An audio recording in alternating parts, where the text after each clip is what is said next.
ThingSpeak, c'est le site web qui nous permet d'avoir en ligne l'information d'un Arduino. Donc, à toutes les 16 secondes, l'information est envoyée sur ce nuage qui nous permet, n'importe où dans le monde, d'avoir accès à nos données. Donc, qu'est-ce que j'ai ici sur la table, c'est le Arduino. Ce que j'ai raccordé dessus, c'est une sonde qui détecte l'humidité. Donc, exemple, ça ici, on met ça dans un pot de fleurs. Puis on peut savoir si notre terre est sèche ou pas par les ions là, qui transportent l'électricité. Donc, en ce moment, j'ai un signal électrique, si j'en ai pas. Donc, c'est branché sur les broches A0 du microprocesseur, du microcontrôleur. J'ai donc en dessous, ici, j'ai une carte réseau avec le fil bleu, le câble réseau qui s'y rattache. Mon adaptateur 9 volts qui se raccorde sur Arduino, ainsi que le fil USB qui est raccordé à mon ordinateur portatif. Alors ici, ce que j'ai fait, j'ai un code source ici qui est vide, qui ne contient rien. Et ici, j'ai créé mon canal, mon channel. Je l'ai nommé Arduino PCH. J'ai ici aucune donnée. Donc, je dois aller chercher une clé API, mais juste avant, ce que je vais faire, je vais trouver le code qui est nécessaire, là, qui est donné en passant, pour programmer ça. Donc, dans le support, je vais aller dans les tutoriels.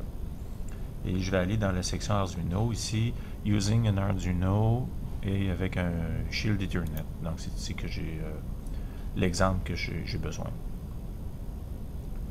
Alors, une fois arrivé là, ce que je vais faire, je vais aller un peu plus bas. J'ai trouvé le lien ici parmi les commentaires.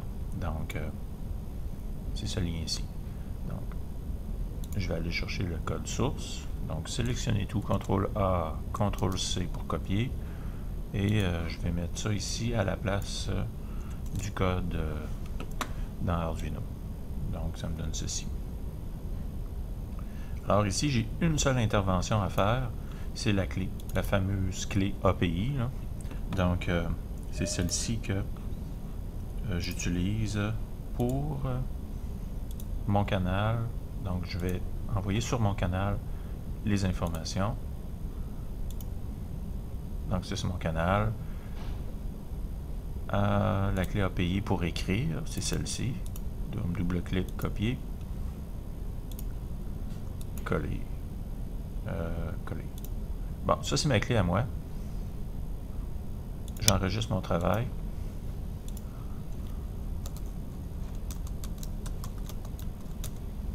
Donc j'ai mis ça sur le bureau.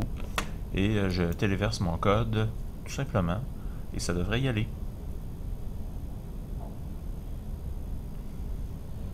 Mon téléversement ici en bas m'indique que ça progresse et que ça a fonctionné le téléversement. En ce moment, le Arduino, il est programmé.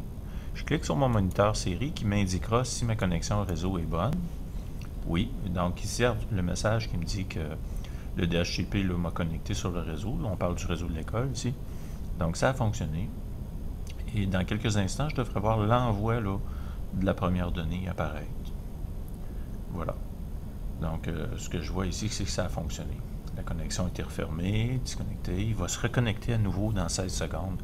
Et il va faire ça à l'infini. Donc, si je vais voir dans ma vue privée, donc je vois ici que j'ai l'information 803. Et si je mets mes doigts dessus, normalement, ça devrait descendre. Probablement que la dernière information ici, c'est avant que je mette mes doigts dessus. Il y a un petit décalage dans le temps.